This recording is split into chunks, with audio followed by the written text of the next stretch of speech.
Ready? Start.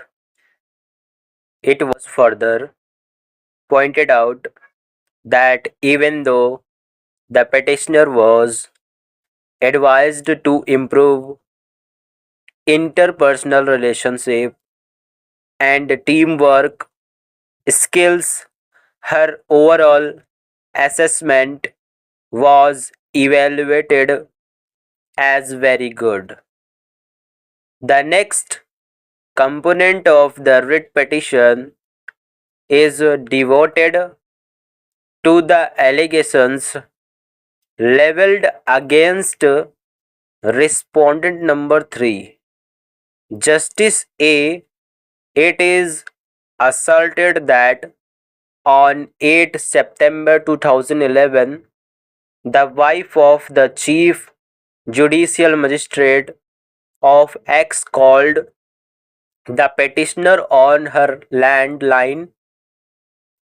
During her conversation, she informed the petitioner that respondent number 3, Justice A, was eager that the petitioner should perform a dance on an item song on the occasion of Ladies Sangeet within bracket on 10th December 2011 during the festivities of the 25th marriage anniversary of respondent number 3.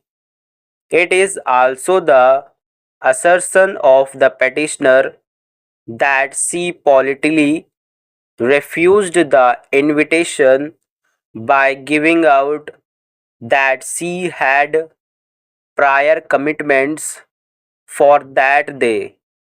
It is sought to be asserted by the petitioner that for reasons of official protocol, she felt compelled to attend the main marriage anniversary celebration scheduled for 11th December.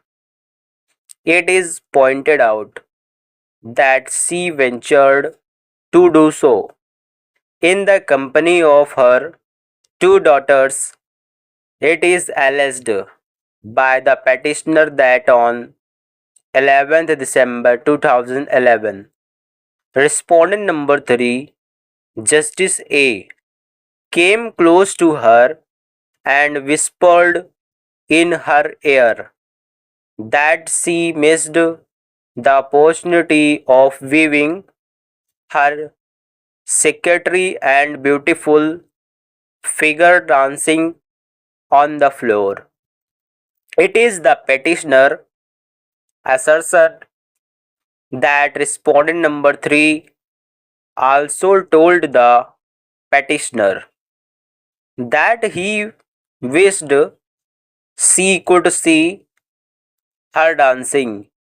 The petitioner claims that she was appalled by the above behavior of respondent number 3 and therefore she left the party along with her two daughters with tears in her eyes. The factual position narrated above pertaining to the telephonic conversation with the wife of the Chief Judicial Magistrate has been denied by respondent number 3. For this, respondent number 3 has appended the affidavit of the wife of the Chief Judicial Magistrate as annexure R16 with his counter affidavit. In her affidavit, it is inter alia asserted that she had neither called the petitioner on 8 December 2011 nor had she told the petitioner that respondent number 3, Justice A, was eager to watch her perform a dance on an item song. The other assertions at the behest of the petitioner narrated in the foregoing paragraph have been denied by respondent number 3. Stop. Ready? Start. India's goods exports suffered a blip last month after 3 months of growth that had triggered hope of a notable recovery from a patchy 2023 and 24 performance. July's merchandise shipments tally of just under $34 billion marks a 1.5% drop from 2023 levels, but is also the weakest number since November 2023 and the second worst since October 2022. Although 18 of India's top 30 export items clocked growth, including electronics up 37.3%, ready-made garments 11.8%, and handicrafts 13.2%. There was a significant drag from the rest. Petroleum exports dropped 22.2%, while gems and jewelry fell 20.4%. Chemicals slipped 12%, and curbs on some food exports continued to hurt.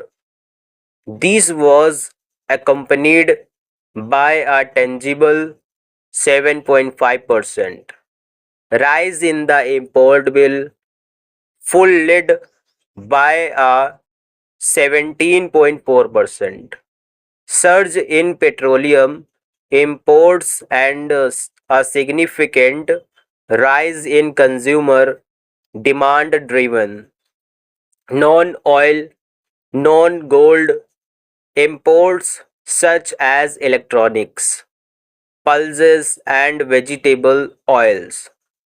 Gold imports fell 10.7% in dollar terms, but have hovered in the $7 billion, $7.4 billion range since April, with the union budget slashing import duties. Gold imports could spike further.